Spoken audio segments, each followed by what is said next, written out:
meus amados, é um privilégio poder partilhar com vocês nessa noite tão bonita, diante de um grupo tão seleto, a palavra de Deus.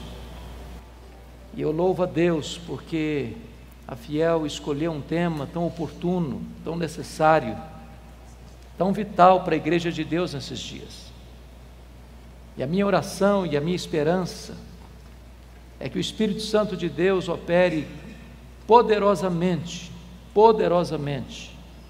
na nossa vida, no nosso coração, nesta conferência, para que saiamos daqui fortalecidos, reanimados, cheios do Espírito, com a disposição de buscarmos este avivamento até que Ele venha.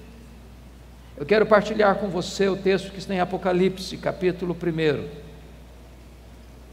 Eu peço que você abra comigo, versos 9 a 13. Apocalipse, capítulo 1, 9 a 13.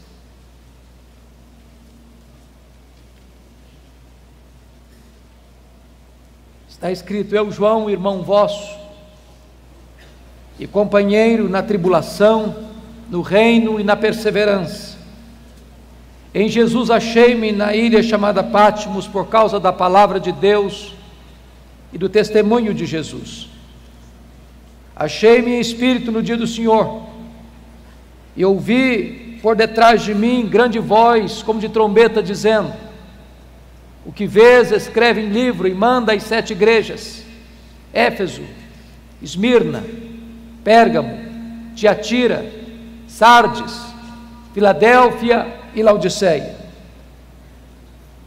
Voltei-me para ver quem falava comigo, e voltado vi 7 candeeiros de ouro, e no meio dos candeeiros um semelhante a filho de homem. Capítulo 3, versos 14 a 22. Ao anjo da igreja em Laodiceia escreve: Estas coisas diz o Amém, a testemunha fiel e verdadeira, o princípio da criação de Deus. Conheça as tuas obras, que nem és quente, nem és frio, nem quente. Quem dera fosses frio ou quente. Assim, porque és morno, e nem és quente nem frio, estou a ponto de vomitar-te da minha boca. Pois dizes: Estou rico e abastado, e não preciso de coisa alguma, e nem sabes que tu és infeliz, sim, miserável, pobre, cego e nu. Aconselho-te que de mim compres ouro refinado pelo fogo, a fim de te enriqueceres, vestiduras brancas para te vestires, a fim de que não seja manifesta a vergonha da tua nudez, e com lírio para ungir os teus olhos, a fim de que vejas.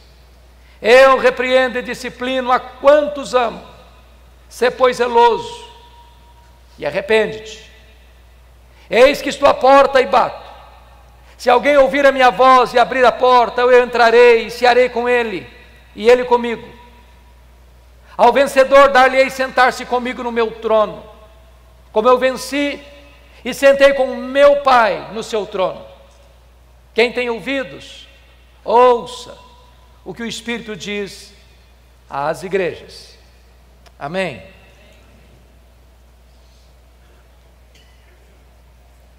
Irmãos queridos, os anos mais sombrios da perseguição à igreja haviam chegado, desde que Nero, com 17 anos de idade, tornou-se imperador de Roma. Nero era um homem louco, era um homem devasso, era um homem violento, mandou matar a sua própria mãe. Desde que este homem assumiu o governo de Roma, é que as nuvens escuras de uma perseguição cruel e avassaladora se formavam no horizonte, anunciando a chegada de um tempo muito amargo para a igreja de Deus. 10 anos depois que este homem assumiu o governo, em 54, precisamente no dia 17 de julho, agora de 64, segundo os melhores historiadores, ele mesmo colocou fogo na capital do império. Por causa da sua megalomania, queria construir uma Roma mais bela, mais pujante, mais magnificente. Subiu para o alto da torre de Mecenas, vestido de ator, tangendo a sua lira, assistindo de lá o espetáculo das chamas, lambendo a capital do império. Foram 7 noites e 6 dias de incêndio, de 17 de julho a 24 de julho. Quando o incêndio acabou, a cidade de Roma estava devastada. Dos 14 bairros de Roma, 10 deles foram destruídos pelas chamas. Os 4 bairros restantes, densamente povoados por judeus e cristãos, dão a Nero um álibi para botar a culpa do incêndio de Roma nos cristãos. E começa então uma brutal e sangrenta perseguição contra a igreja. Os historiadores afirmam que faltou madeira para se construir cruz, tamanha quantidade de crentes que foram crucificados em Roma. Uma verdadeira chacina, um verdadeiro banho de sangue. 2 anos depois, ano 66, explode uma rebelião dos judeus em Cesareia Marítima, porque uma sinagoga fora profanada e os zelotes, que nunca foram favoráveis ao governo de Roma em Israel, rebelaram-se contra Roma. E Roma manda para lá o general Tito, para tentar controlar aquele motim, aquela revolta, aquela rebelião. 2 anos depois, ano 68, o Senado depõe o imperador Nero. Nero tira sua própria vida. 2 anos depois, ano 70, a rebelião em Israel se torna incontrolável. Então o general Tito cerca a cidade de Jerusalém. Ninguém pode entrar, ninguém pode sair. Quando todas as possibilidades de resistência haviam acabado, Tito invade Jerusalém, destrói Jerusalém, arrasa o templo de Jerusalém, não fica pedra sobre pedra, passa milhares ao fio da espada e promove aquilo que nós chamamos de a maior diáspora, a maior dispersão dos judeus de todos os tempos, desde o ano 70 a 14 de maio de 1948, quando Israel retorna ao seu território.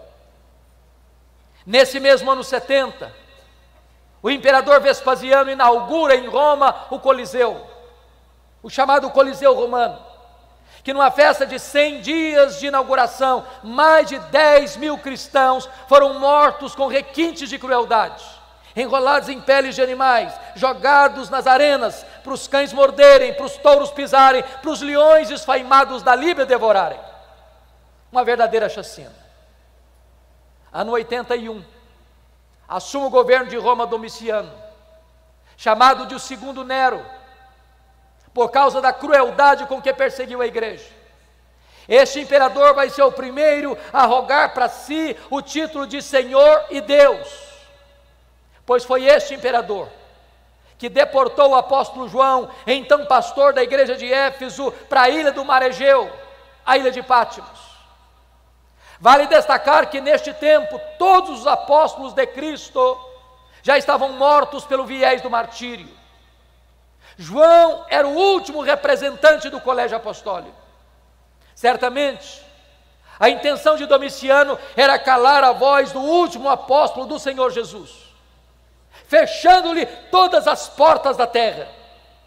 Mas quando todas as portas da terra se fecharam para João na terra, Deus abriu-lhe uma porta no céu e disse: sobe para aqui, e eu te mostrarei não as coisas que talvez aconteçam, não as coisas que podem acontecer, eu te mostrarei as coisas que devem acontecer. Até nas horas mais sombrias da igreja, Deus continua no trono, Deus continua governando a história do seu povo. Era um dia de domingo, era o dia do Senhor. Quando João escuta atrás dele uma voz, como voz de trombeta, dizendo: o que vês escreve em livro e manda às 7 igrejas: Éfeso, Esmirna, Pérgamo, Tiatira, Sardes, Filadélfia e Laodiceia. Quando ele se volta para ver quem falava com ele, ele não vê quem falava com ele. Ele vê 7 candeeiros de ouro, ele vê as 7 igrejas, e no meio das igrejas, um semelhante a filho de homem. O mundo só pode ver Jesus na igreja e através da igreja. Mas o Cristo que João vê, não é o Cristo prostrado sobre os seus joelhos com o rosto em terra, angustiado até a morte, erguendo aos céus forte clamor e lágrimas, suando sangue, na mais titânica batalha da humanidade. O Cristo que João vê, não é o Cristo esbordoado, cuspido, zombado do sinédrio judaico. O Cristo que João vê, não é o Cristo ultrajado e surrado do pretório romano, cuja fronte foi ferida por uma humilhante coroa de espinhos. O Cristo que João vê, não é o Cristo que carrega o lenho maldito pelas estreitas e apinhadas ruas de Jerusalém, sob os apupos e vaias de uma multidão ensandecida e sangue sedento. O Cristo que João vê, não é o Cristo preso naquele leito vertical da morte, suspenso entre a terra e os céus. O Cristo que João vê é o Cristo vencedor, é o Cristo da glória, é o Cristo que triunfou sobre a morte, o inferno. Seus cabelos não estão mais sujos de sangue e poeira, mas são brancos como a neve. Seus olhos não estão mais empapuçados de sangue, mas são como chamas de fogo. Seus pés não estão mais presos ao lenho, são como bronze polido. Suas mãos não estão mais esmagadas pelos cravos, mas sustentam uma igreja. A sua voz não está mais embargada pela sede, mas é como voz de muitas águas. Da sua boca sai uma afiada espada de 2 gumes. O seu rosto não está mais desfigurado, mas brilha como o sol no seu fulgor. Diz a Escritura que quando João vê o Cristo da glória, ele cai como morto aos seus pés. E o Senhor põe a mão direita sobre ele e diz: não temas, João, não temas. Eu sou o primeiro e o último. Eis que eu estive morto, mas estou vivo pelos séculos dos séculos e tenho as chaves da morte e do inferno. Nós não servimos ao Cristo que esteve vivo e está morto, nós adoramos o Cristo que esteve morto e está vivo pelos séculos dos séculos. No capítulo 1, versículo 13, João vê o Cristo da glória no meio das igrejas. E eu quero dizer para você nesta noite, que Jesus está aqui no nosso meio. E é porque Ele está aqui que você e eu estamos aqui.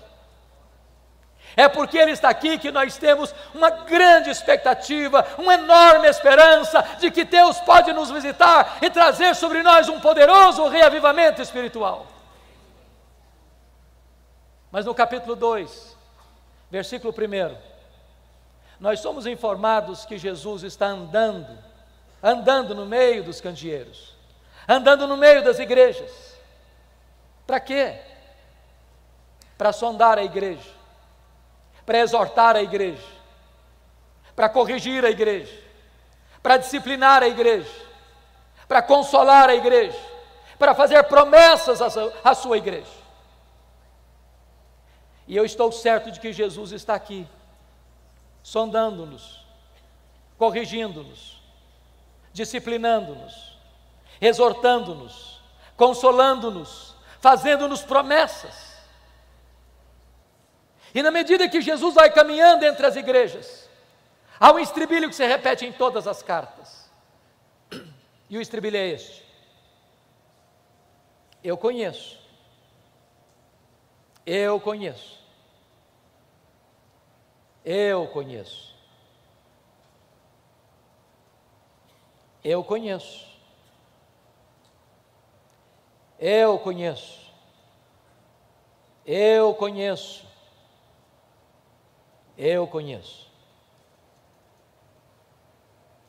Para 5 destas 7 igrejas, Jesus vai usar a mesma expressão para a igreja de Éfeso, Tiatira, Sardes, Filadélfia e Laodiceia.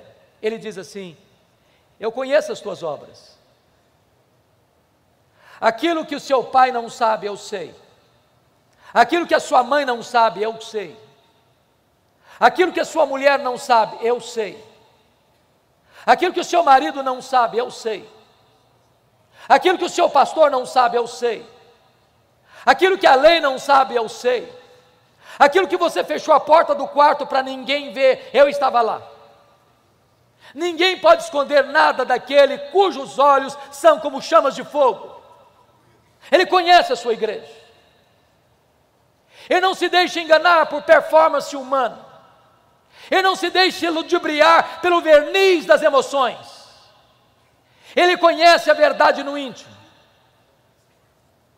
Mas para a igreja de Esmirna, a mais pobre igreja da Ásia, Jesus vai usar uma outra expressão. Ele diz assim: eu conheço a tua tribulação e a tua pobreza, mas tu és rico. Me conforta isso, porque Jesus também conhece as suas dores, os seus gemidos, os seus soluços, as suas noites indormidas, as suas madrugadas insones, as angústias que assaltam o seu peito, as dores profundas que latejam em sua alma. Jesus conhece, e Jesus me choca, porque você e eu temos uma noção do que é uma igreja rica. A igreja mais pobre da Ásia, Jesus diz assim: eu conheço a tua pobreza, mas tu és rico. O que é uma igreja rica para nós hoje? É uma igreja que tem muitos membros? É uma igreja que tem um templo suntuoso? É uma igreja que tem um orçamento robusto? É uma igreja que tem muitos membros influentes na sociedade? Essa é a concepção que nós temos de uma igreja rica. Mas Jesus se dirige à mais pobre igreja da Ásia e diz: tu és pobre, mas aqui em cima tu és rica. Pobre aos olhos dos homens, rica aos olhos de Deus, pobre na terra, rica no céu. O que é importante não é ser rico na terra, é ser rico no céu. Não é ser rico aos olhos dos homens, mas ser rico aos olhos de Deus. Por outro lado, a igreja mais rica da Ásia, a igreja que dizia para si mesma: eu sou rica, eu estou abastada, eu não preciso de nada. Jesus olha para essa mesma igreja e faz um outro diagnóstico e diz: tu és pobre, miserável, cego e nu. Mas para a igreja de Pérgamo, Jesus vai usar uma outra expressão. Ele vai dizer assim: eu conheço o lugar onde tu habitas, onde está o trono de Satanás. E eu não sei se você já perguntou por que Jesus disse isso sobre Pérgamo. Vocês sabem que Pérgamo era a segunda maior cidade da Ásia, só perdia para Éfeso, que era a capital. Quando se disputava na Ásia Menor que cidade construiria o primeiro templo de adoração ao imperador romano como uma divindade, Pérgamo ganha a concorrência e constrói o primeiro templo de adoração ao imperador na Ásia Menor. Muito provavelmente o que Jesus está dizendo é o seguinte: qualquer lugar onde você coloca um homem no pedestal, qualquer lugar onde tem culto à personalidade, qualquer lugar onde você coloca o homem no centro das atenções, aí está o trono de Satanás, porque todo o humanismo antropocêntrico, todo o humanismo que adora o homem, coloca o homem no centro, aí está a ação e o trono de Satanás. Porque Deus não divide a sua glória com ninguém. Mas muito provavelmente, em segundo lugar, Jesus disse isso sobre Pérgamo, porque Pérgamo era a sede do culto a Esculápio. Lá ficava o templo de Esculápio. E Esculápio era conhecido como Deus da cura. E o símbolo deste Deus pagão era uma serpente. É por isso que até hoje, quando você vai ao seu médico, você vai ver bordado no jaleco branco de seu médico uma serpente. Isso vem de Pérgamo. Isso vem de Esculápio. Isso vem do Deus da cura.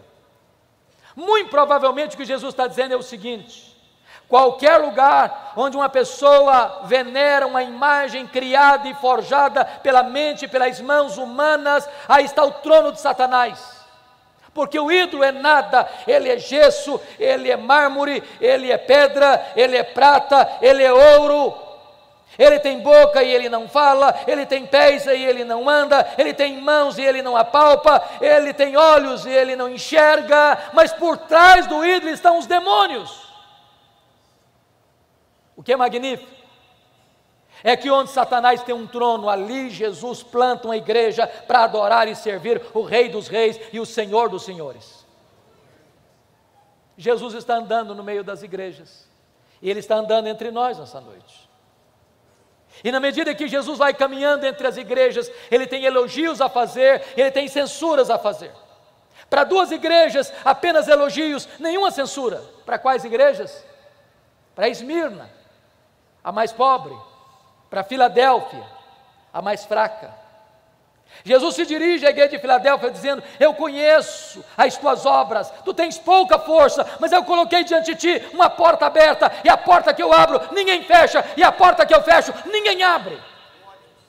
O que é importante não é ser forte na terra, o que é importante é ser fiel ao Deus Todo-Poderoso. Mas para 4 igrejas, Jesus vai fazer elogios e censuras. Por exemplo, Jesus elogia a igreja de Éfeso pela sua firmeza teológica, pela sua fidelidade doutrinária, pelo seu zelo pela sã doutrina.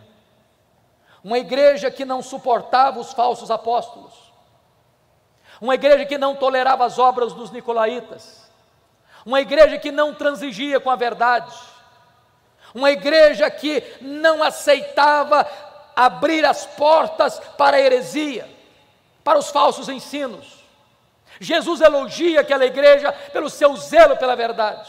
Com isso, Jesus está nos ensinando que uma igreja jamais pode agradá-lo se essa igreja não é fiel às Escrituras, se essa igreja não é zelosa pela verdade, se essa igreja não tem compromisso inarredável com a sã doutrina. Você e eu não temos o direito de mudar a mensagem e torná-la mais palatável para agradar a freguesia. A palavra de Deus deve ser pregada com integridade, com fidelidade, porque o papel da igreja não é ser popular, é ser fiel.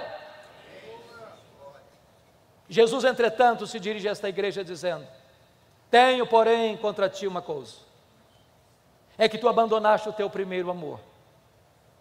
E aqui corremos um sério risco, porque às vezes até na defesa da ortodoxia, uma igreja pode perder a piedade. Mantém a ortodoxia intacta, mas não tem mais vida, mas não tem mais entusiasmo, mas não tem mais brilho nos olhos, mas não tem mais calor espiritual. Tem luz na cabeça, mas não tem fogo no coração. E é preciso alertar-nos que nada mata mais do que a ortodoxia morta. Pessoas que têm a mente arejada pela verdade, mas o coração está seco, está árido. Já colocou a vida cristã no piloto automático. O culto acontece, a pregação, a oração, os cânticos, mas tudo dentro de um mecanicismo árido. Não tem mais vida, não tem mais entusiasmo, não tem mais amor por Deus, o coração não arde mais, os olhos não brilham mais, não mais a alegria exultante, cheia de glória. E eu posso lhes dizer, irmãos, que a ortodoxia é necessária, que ela é vital, que ela é insubstituível, que nós jamais podemos negociar a verdade, mas só ortodoxia sem piedade não serve.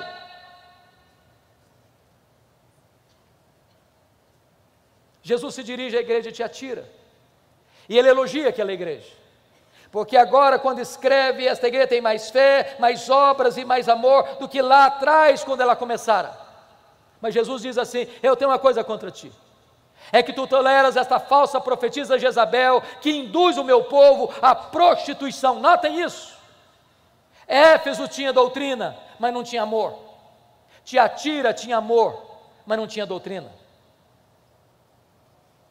Da mesma maneira que uma igreja ortodoxa sem vida piedosa não agrada a Deus, também uma igreja que tem comunhão e tem amor, mas não tem a sã doutrina, não agrada a Deus.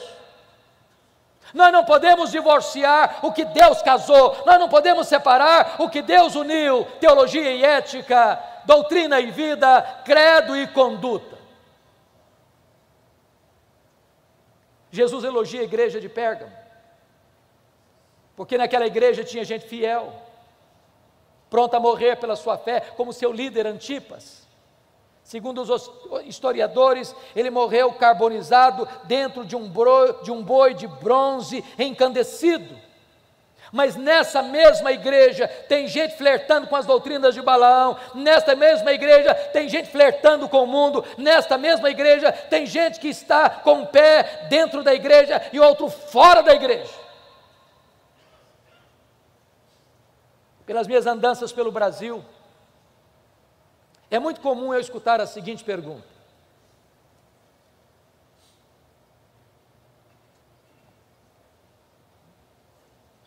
qual a avaliação que o senhor faz da igreja evangélica brasileira? Sabendo que eu sou um pastor presbiteriano, às vezes me pergunto assim: qual a avaliação que o senhor faz da igreja presbiteriana do Brasil? Talvez, às vezes a pergunta é mais interessada, mais específica: qual é a avaliação que o senhor faz da igreja? O senhor tem o privilégio de pastorear. E a minha resposta é sempre a mesma.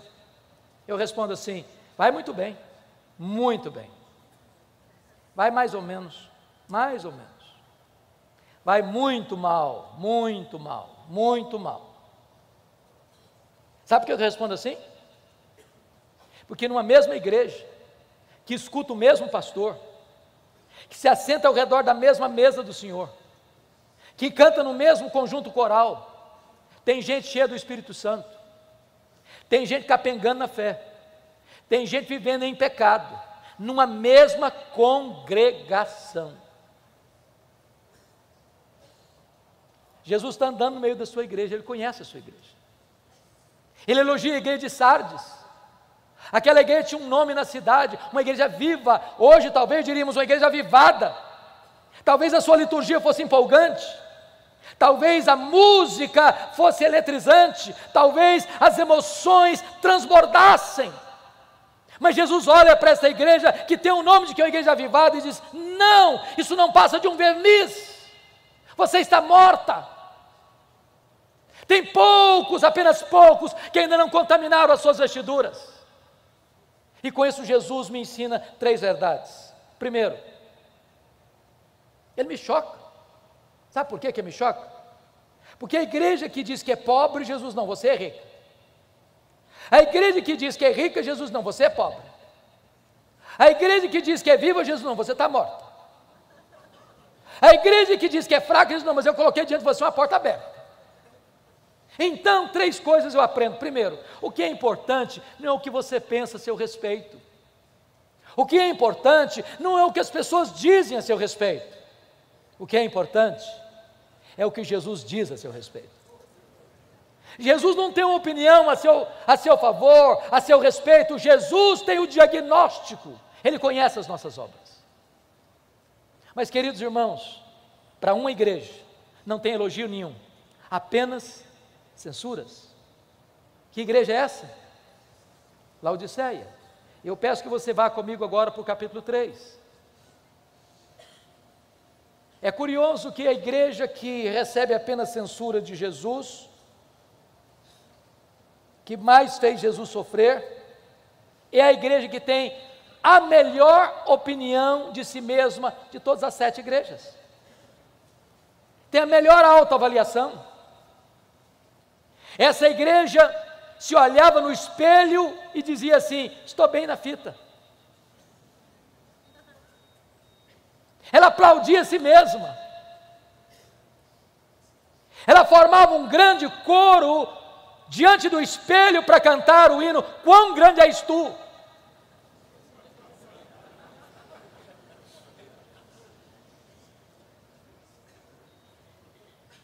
E eu gostaria então, com a sua Bíblia aberta comigo no texto, olhar três coisas aí. Primeiro, dos versos 15 a 17, Jesus vai fazer um diagnóstico. Dos versos 18 a 20, Jesus vai fazer um apelo. Dos versos 21 a 22, com base no verso 14, Jesus vai fazer uma promessa.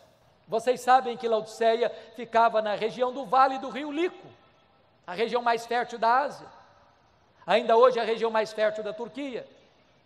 Vocês sabem que naquele vale ficavam três cidades, Hierápolis, Colossos e Laodiceia, distante uma da outra 9 quilômetros.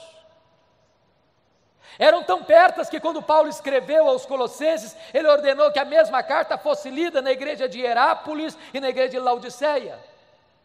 Hierápolis era a nossa Caldas Novas brasileira, lugar onde havia uma fonte de águas quentes.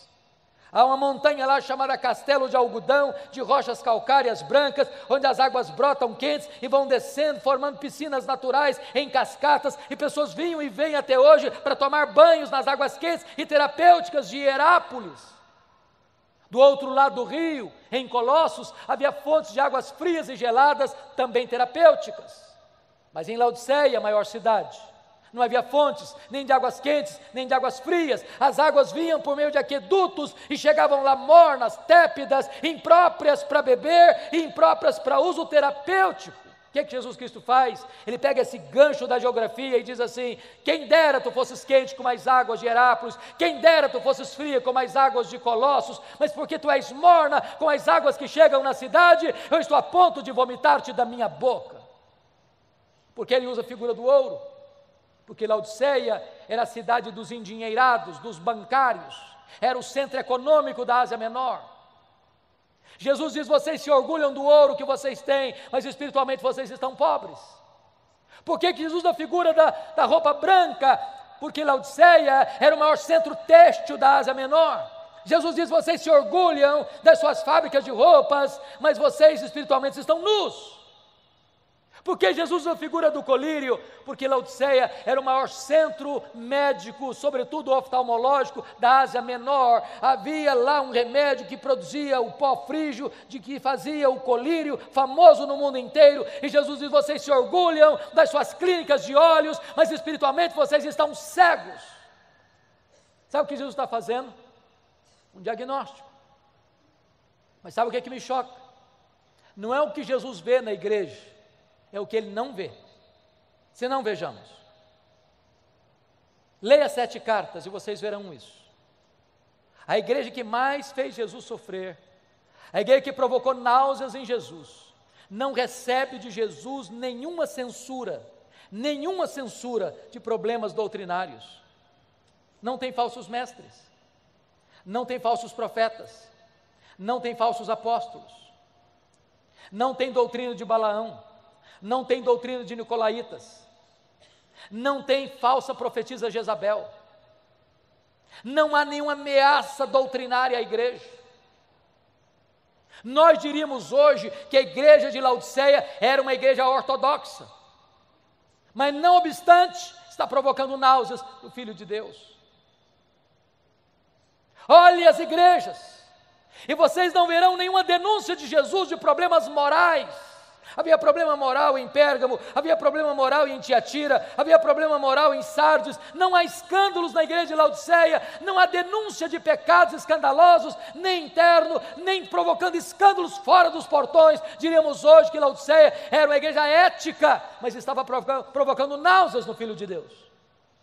Olha para as cartas, e vocês não verão nenhuma denúncia de Jesus de pobreza naquela igreja. Havia pobreza em Esmirna, havia pobreza em Filadélfia. A igreja de Laodiceia é rica, é próspera. Eu acho que os teólogos da prosperidade não fariam sucesso lá. Mas não obstante, essa igreja está provocando náuseas em Jesus. Olha as cartas e vocês verão que não há denúncia de Jesus de perseguição, nem política e nem religiosa em Éfeso, na cidade de Laodiceia. Havia perseguição religiosa em Éfeso, havia perseguição política em Pérgamo. Essa igreja está em paz, mas está provocando náuseas no Filho de Deus. Irmãos queridos, eu quero crer Eu quero crer que as igrejas aqui representadas, graças a Deus, são igrejas que zelam pela sã doutrina. Eu quero crer que as igrejas aqui representadas zelam pela ética. Eu quero crer que as igrejas aqui representadas são igrejas prósperas. Eu quero crer que as igrejas aqui representadas vivem em paz. Eu quero dizer que a ortodoxia é uma bênção. Eu quero dizer que o zelo pela ética é uma bênção. Eu quero dizer que a prosperidade que vem de Deus é uma bênção. Eu quero dizer que a paz é uma bênção. Mas mesmo a igreja ortodoxa, ética, que está vivendo prosperamente e em paz, ela pode estar provocando náuseas no Filho de Deus. Então resta-nos uma pergunta: o que é que Jesus viu na igreja de Laodiceia que deu náuseas nele? Só uma coisa, irmãos: falta de fervor espiritual, apatia, mornidão, falta de entusiasmo, falta de vibração, falta de brilho nos olhos, falta de fogo no coração, falta de zelo pelas coisas de Deus. É colocar a vida cristã no piloto automático, é permitir que um mecanicismo árido domine a igreja. E eu tenho rodado este país de norte a sul, de leste a oeste. Tenho pregado em mais de 1000 igrejas das mais diversas denominações do nosso país. E eu não tenho dúvidas, irmãos, de que o problema da igreja evangélica brasileira é falta de fervor espiritual. E eu não estou falando de emoções. Em muitos lugares elas transbordam. Noutros lugares elas minguam. Eu estou falando de fervor que, como já foi dito neste culto, não é produzido pelo homem, só o Espírito de Deus pode produzir. Falta fervor, queridos. Falta quebrantamento. Falta choro pelo pecado. Falta arrependimento genuíno. Falta fome de Deus. Falta sede pela palavra. Falta oração. Falta avivamento. Eu temo, irmãos, eu temo que haja uma onda de secularização avançando galopantemente para dentro das igrejas evangélicas deste país. O índice de divórcio dentro das igrejas cristãs hoje é quase o mesmo fora das igrejas. O número de gente que vai para a cama com o namorado e com a namorada dentro das igrejas hoje é quase o mesmo fora das igrejas. A quantidade de crente desonesto, mentiroso, que dá cheque sem fundo e não tem compromisso com a ética dentro das igrejas hoje é quase o mesmo fora das igrejas.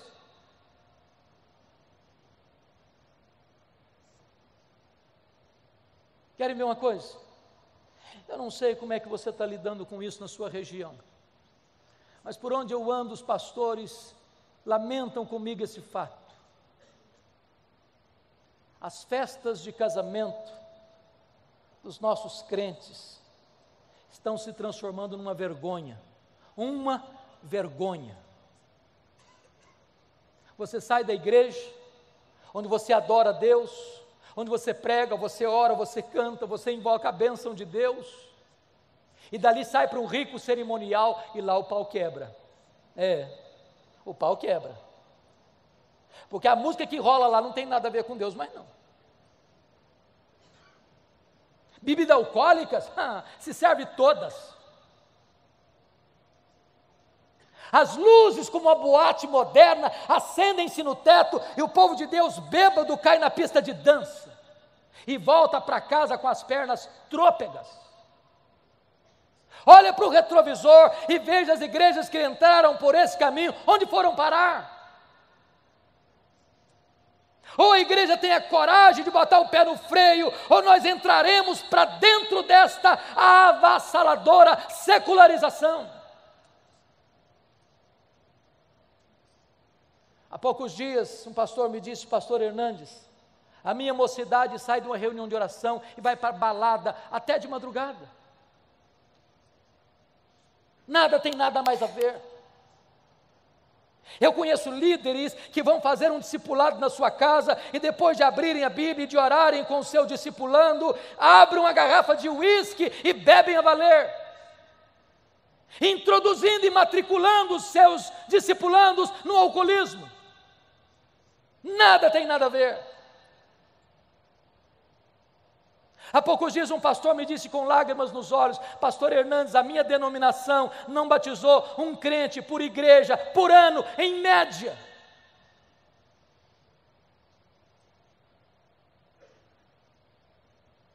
Meus amados irmãos, eu estive agora retornando essa semana passada de uma viagem a Israel e Europa. Nós estávamos na Holanda. E a pessoa que nos acompanhava, dando um relatório da situação da Holanda, disse, até 1960, a Holanda era um país protestante, onde os crentes lotavam as igrejas. Hoje, os templos estão lá, vazios, apenas com museus, para você tirar uma fotografia. Numa única geração, a igreja se perdeu. Numa única geração. Eu estive agora em Edimburgo, na Escócia. Lá tem um templo belíssimo, na praça principal da grande fortaleza. Eu entrei para ver. O templo era cristão, evangélico, mas lá dentro tinha um bar. O templo transformado num bar. Eu só pude chorar em ver aquela cena.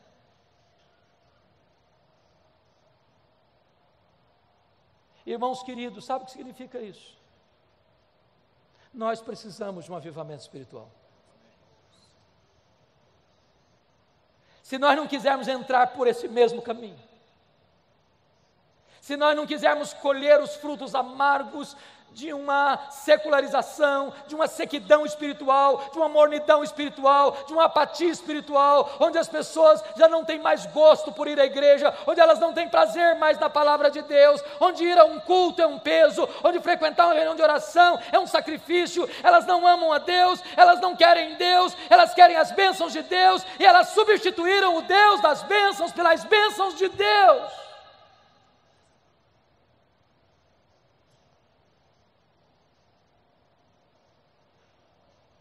Depois que Jesus Cristo faz esse diagnóstico, Ele vai fazer um apelo. E Ele começa no verso 18 assim, aconselho-te, que de mim compres ouro refinado pelo fogo, para te enriqueceres, vestiduras brancas, para te vestires, a fim de que não seja manifesta a vergonha da tua nudez, e colírio para ungir os teus olhos, a fim de que vejas. E Jesus está me ensinando aqui o segredo, o caminho da restauração do fervor espiritual, porque está dizendo, aconselho-te que tu compres de mim, e Ele que é o dono da igreja, e Ele que é o cabeça da igreja, e Ele que manda na igreja, se apresenta como um mercador, dando conselhos. Ele tem um produto para vender, o produto é vital, e o preço é de graça. Aconselho-te que tu compres de mim, que tu compres de mim, que tu compres de mim, disse Jesus. Sabe o que Ele está nos ensinando? Há muitas pessoas que, percebendo falta de fervor, foram buscar fervor em fontes rotas, em doutrinas falsas, em experiências heterodoxas, e se perderam nos labirintos do misticismo. Nós não precisamos recorrer às últimas novidades do mercado da fé para buscarmos fervor, para buscarmos avivamento, queridos. Nós precisamos nos voltar para Jesus. É só Ele que pode aquecer o nosso coração, é só Ele que pode inflamar a nossa alma, é só Ele que pode derramar sobre nós poderosamente do seu Espírito. Porque quando os nossos olhos se abrem para contemplar a beleza do nosso grande Deus e Salvador Jesus Cristo, o nosso coração aquece. E quando os nossos olhos se abrem e o coração aquece, os pés se apressam. E quando os olhos se abrem e o coração aquece e os pés se apressam, os lábios se abrem para dizer que Ele está vivo e que Ele é a razão da nossa vida. Quando chega o verso 19, Jesus tem uma declaração a fazer e tem uma ordem a dar. E a declaração é esta: eu repreendo e disciplino a quantos amo. E a ordem é: arrepende-te. Irmãos, eu reconheço que Jesus pegou extremamente pesado com a igreja de Laodiceia, usando uma linguagem dura, cáustica, náusea, vômito, desconforto.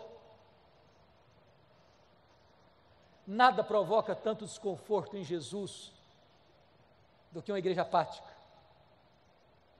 morna, árida. Mas sabe por que ele pegou pesado com essa igreja? Sabe por que Jesus pega pesado com você e comigo? Porque ele está dizendo o seguinte: eu não desisto de você, eu não abro mão da sua vida, eu não posso aceitar que você viva uma vida árida, morna, apática. Eu não fui à cruz, eu não morri, ressuscitei, voltei aos céus e derramei o Espírito Santo para produzir uma igreja apática. Então Jesus dá uma ordem: sê, pois, zeloso e arrepende-te, muda a tua vida, muda a tua conduta. Quando chega no verso 20, Jesus docemente se apresenta e diz: eis que estou à porta e bato. Se alguém ouvir a voz e abrir a porta, eu entrarei e cearei com ele e ele comigo. Que Jesus nos convide a cear com ele é um milagre, mas que ele queira cear conosco é graça. A única maneira de o coração aquecer é estarmos a sós com Jesus, aos pés de Jesus, na intimidade de Jesus.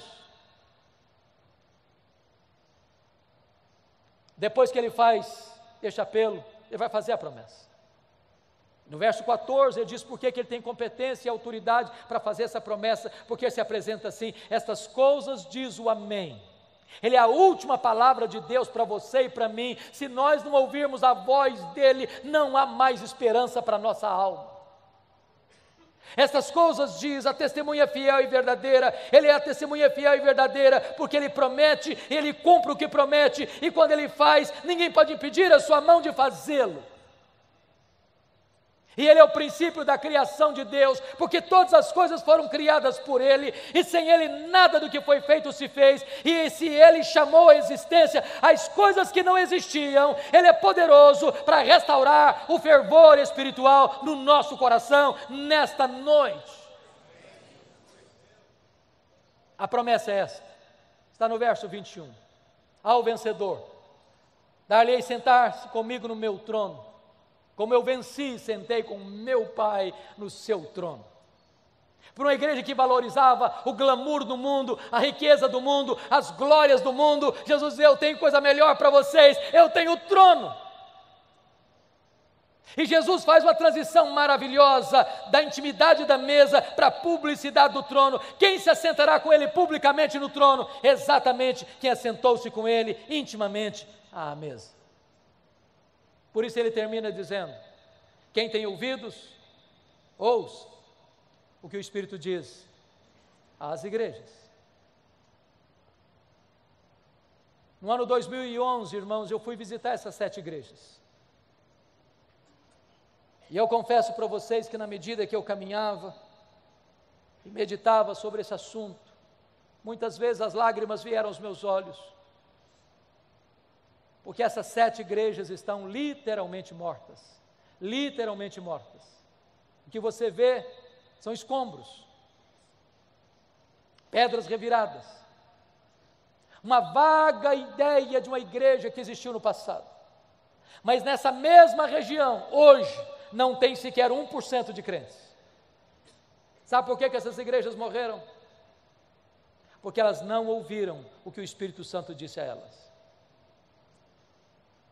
Olha para a Europa, o velho continente, o berço do protestantismo, onde aconteceu a reforma, onde aconteceu o movimento dos puritanos, onde aconteceu o movimento dos morávios, onde aconteceu o movimento pietista, onde aconteceram as missões modernas, onde aconteceram grandes reavivamentos espirituais. Europa hoje é conhecido como um continente pós-cristão. Você vai a Genebra, onde já foi uma maquete viva do reino de Deus, parece que não há mais vestígio de vida cristã autêntica naquele país. Estive pregando na Inglaterra o ano passado,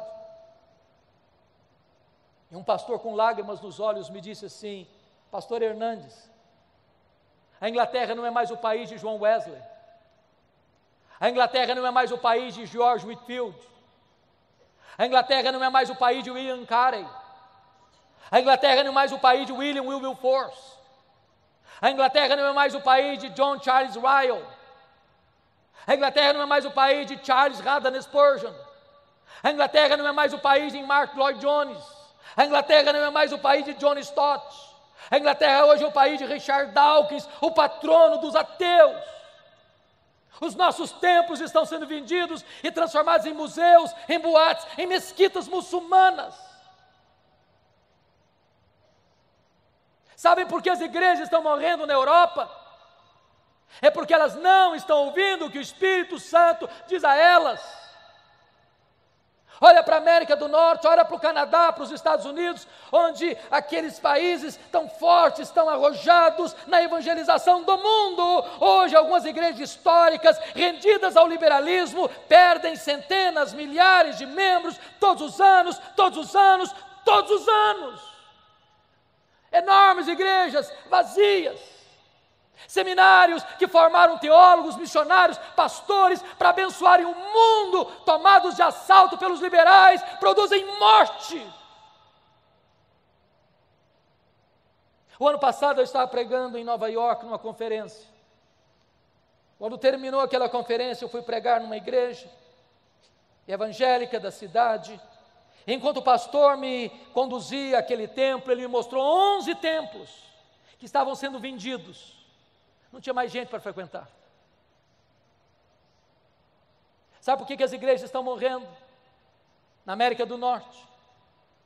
Porque há igrejas morrendo lá, vitimadas ou pelo liberalismo de um lado, ou pelo sincretismo religioso do outro, ou pelo secularismo de outra parte, ou pela ortodoxia morta.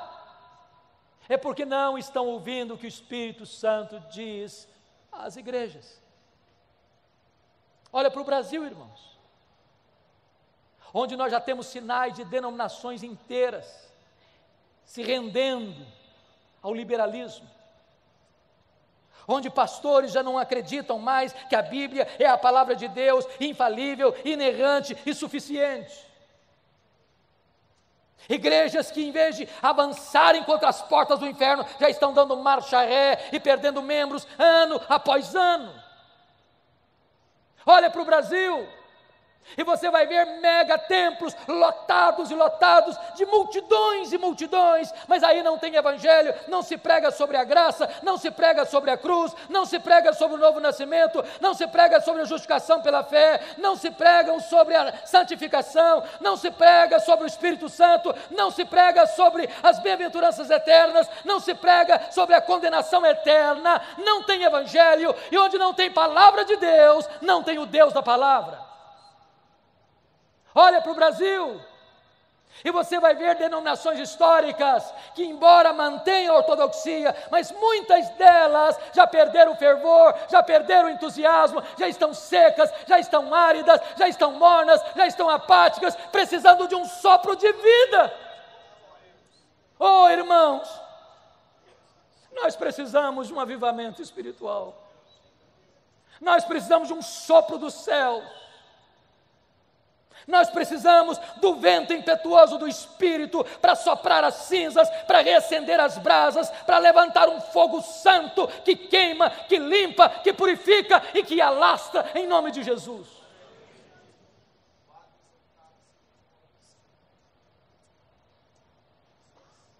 Nós corremos um grande risco, queridos,